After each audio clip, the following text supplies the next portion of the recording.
Assalamualaikum warahmatullahi wabarakatuh. Di kesempatan kali ini saya akan berbagi pengalaman tentang perawatan perkebunan kelapa sawit. Tapi sebelum saya melanjutkan tentang perawatan ya kelapa sawit ini, terlebih dahulu saya ingin mengulang kembali, yaitu mengenai fotosintesis ya yang dilakukan oleh tanaman kelapa sawit. Jadi kita sebagai petani kelapa sawit, kita harus tahu ya bagaimana tanaman kelapa sawit yang kita rawat ini dapat melakukan pembuatan makanan sendiri dengan proses bantuan sinar matahari. Jadi apabila kita mengetahui proses pembuatan makanan yang dilakukan oleh tanaman kelapa sawit ini sendiri dengan bantuan matahari, artinya kita akan lebih mengerti bagaimana kita akan memperlakukan tanaman kelapa sawit ini dengan baik. Nah, jadi saya ingatkan lagi bahwa tanaman kelapa sawit ini dapat membuat makanan sendiri atau mengelola makanan sendiri dengan proses bantuan sinar matahari. Adapun prosesnya di dalam melakukan fotosintesis itu, dia harus mencakup 4 tahapan. Yang pertama adalah sinar matahari. Nah ya, yang kedua itu adalah klorofil atau zat hijau daun. Yang ketiga adalah karbon dioksida, yang keempat adalah mineral. Jadi keempat komponen ini akan mendukung kesempurnaan tanam kelapa sawit ini dalam melakukan fotosintesis. Fotosintesis itu adalah suatu proses tanaman kelapa sawit untuk mengelola makanan dia sendiri ya, untuk kelangsungan hidupnya dengan bantuan sinar matahari. Nah, jadi dengan tahu 4 komponen ini, kita akan lebih dapat memahami ya bagaimana sifat si tanaman yang kita pelihara ini. Nah, jadi dari keempat itu kan ada beberapa yang bisa kita bantu ya untuk tanaman ini dapat tumbuh dan berkembang. Yang pertama itu seperti klorofil, zat hijau daun. Bagaimana caranya kita bisa membantu tanaman ini supaya hijau ya? Kita kasih pupuk. Nah itu. Yang kedua itu mineral. Mineral kan alami ya, itu tidak bisa kita buat. Jadi kita bisa lakukan dengan cara pemupukan untuk membantu proses pertumbuhan dan perkembangan tanaman kelapa sawit ini secara maksimal dan menghasilkan buah yang lebat dan tandan yang besar-besar.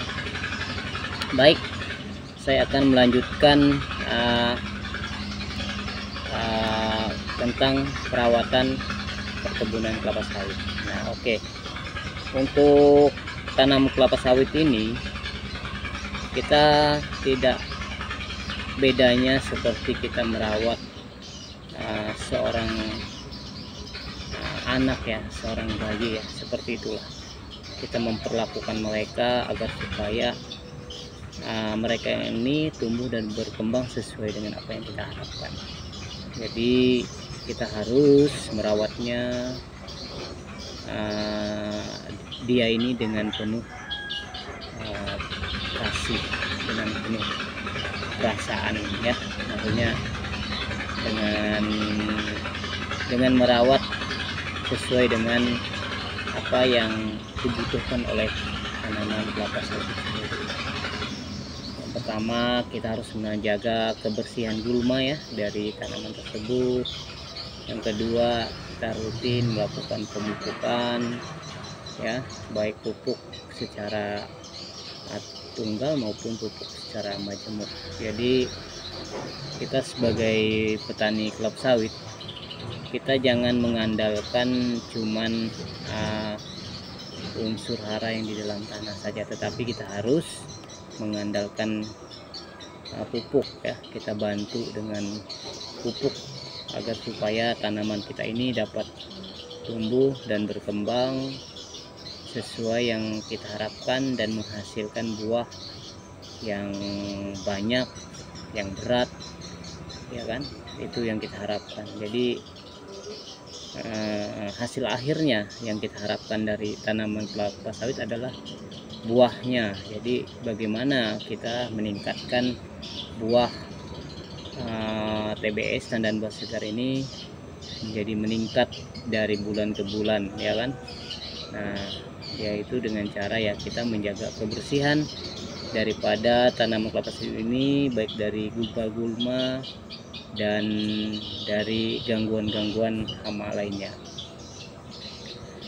Jadi kepada sahabat tani dimanapun sahabat tani berada, saya menyarankan agar sahabat tani untuk melakukan pemupukan ya dengan rutin ya, apakah 3 bulan sekali atau 4 bulan sekali atau 6 bulan sekali ya, tergantung kita.